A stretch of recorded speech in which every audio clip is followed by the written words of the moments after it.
In a world of shifting alliances and strategic rivalries, India has quietly suffered one of its biggest military setbacks abroad.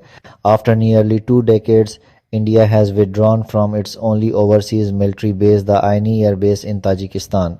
Once a symbol of India's growing power and reach into Central Asia, it now stands as a reminder of how quickly geopolitics can turn. The story began in the early 2000s. After the fall of the Taliban in Afghanistan, India saw an opportunity to extend its reach beyond Pakistan and establish a presence in Central Asia, a region rich in energy and strategically located between Russia, China, Iran, and Afghanistan. India, with the consent of Tajikistan, renovated the Soviet-era Aini Air Base, also known as Gisar Military Aerodrome, runway length 3,200 meters, upgraded radar systems, new hangars, and fuel storage, all built with Indian funding and expertise.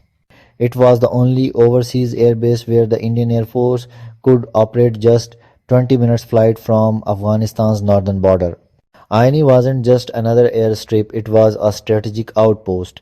It gave India a vantage point near China's western frontier, Xinjiang, access to monitor developments in Afghanistan, especially during the US war, and most importantly, a foothold in Central Asia, bypassing Pakistan's blockade of land routes. For India's security planners, it was a quiet success, a forward base in the heart of Eurasia.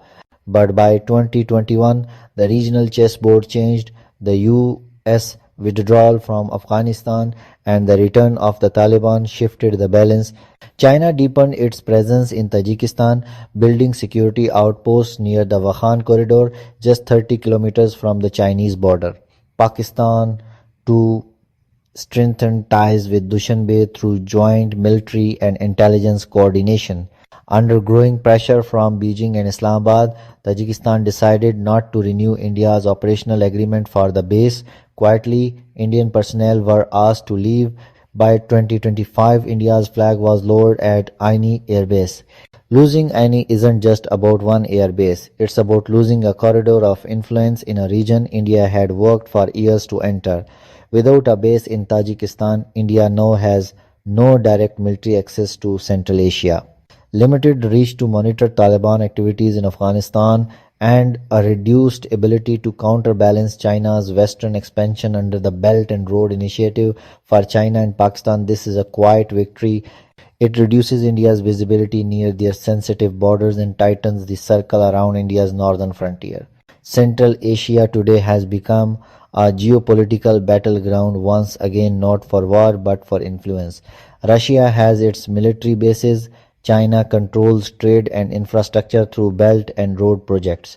And India, without Aini, is now dependent on diplomacy and soft power, education, culture, and energy deals rather than a military footprint. For a country aspiring to be a regional power, that's a significant downgrade in its strategic posture. India's exit from Tajikistan marks the end of a bold experiment in power projection. It reminds us that in geopolitics, alliances are temporary but geography is permanent. As China and Pakistan deepen their footprint across Central Asia, India must now look for new ways to reclaim its lost ground diplomatically, economically, and strategically.